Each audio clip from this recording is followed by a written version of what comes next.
Hey guys, welcome back to my channel. Today I'm going to show you guys how to make this delicious cabbage pizza. First, you want to prepare your cabbage. I posted a video with this cabbage recipe a few weeks ago, so if you haven't seen it as yet, you can go ahead and watch it afterwards. I will place the link in the description box down below.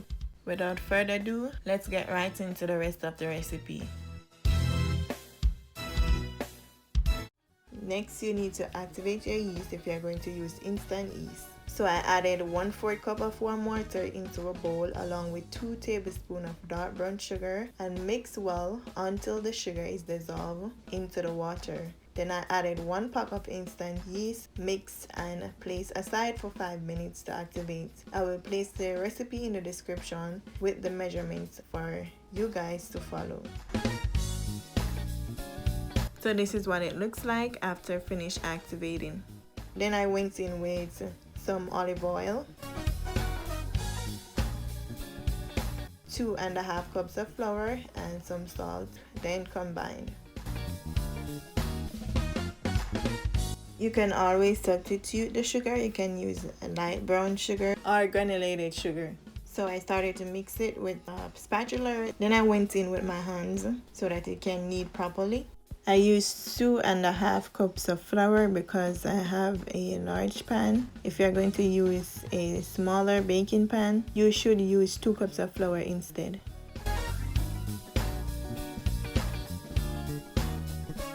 Then you want to place some flour on a clean surface and roll the dough into a ball.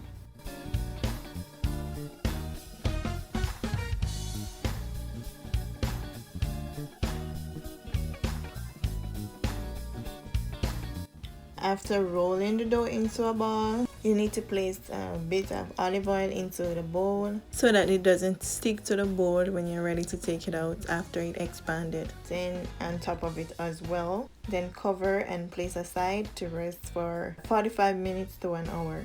While the dough is resting, I went ahead and made the pizza paste. I used half can of tomato paste, some olive oil, garlic powder, black pepper, and some basil leaves. Bear in mind that you don't have to use these seasonings. If you have just tomato paste, I just use them for more flavor.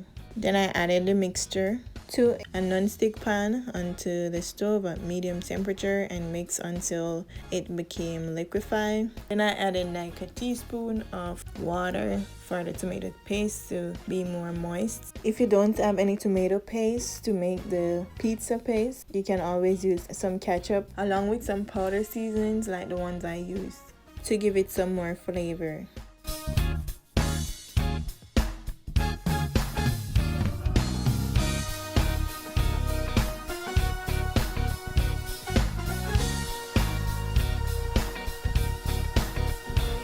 So here you have it, the pizza paste is ready.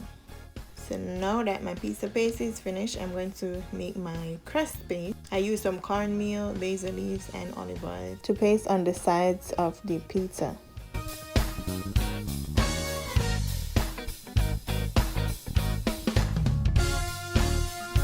So now that the dough is ready, you can see that it expanded, and I will go ahead and finish making this. You need to place some flour on top of a clean surface. Take the dough out of the bowl, place it on your clean surface, and spread the dough apart with your hands. If you don't want to use your hands to spread the dough apart, you can always use a rolling pin, which I will be doing in a minute. Just ensure that you place some flour on top of the rolling pin first before you start rolling your dough, so that the dough doesn't stick to the rolling pin.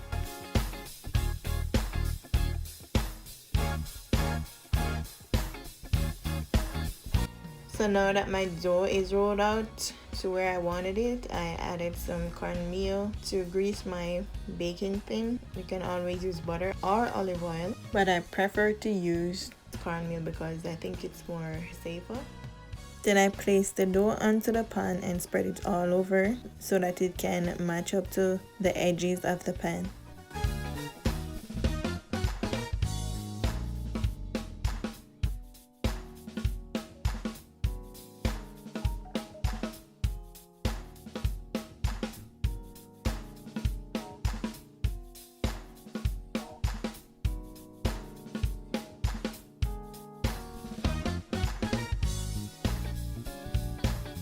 Then I went in with my tomato paste and spread it all over the dough except on the edges.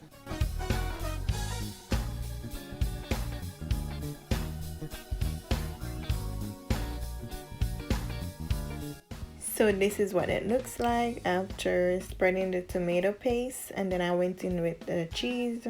I used mozzarella cheese and a pinch of cheddar cheese.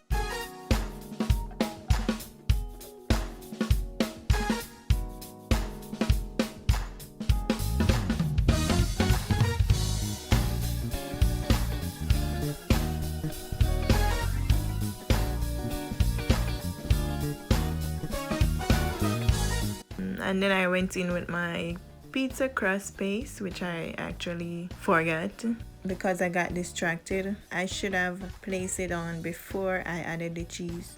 Then I want to bake this for 15 to 20 minutes on 350 Fahrenheit or according to your like. And remember to preheat your oven ahead of time. So this is what it looks like after 15 minutes. Then I went in with my cabbage and placed it back into the oven to bake for 5 more minutes.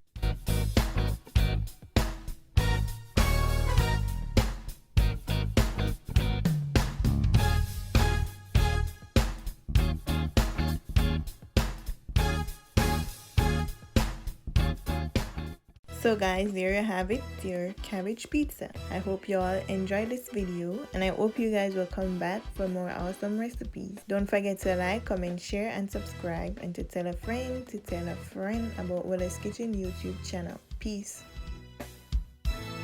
Yummy in my tummy.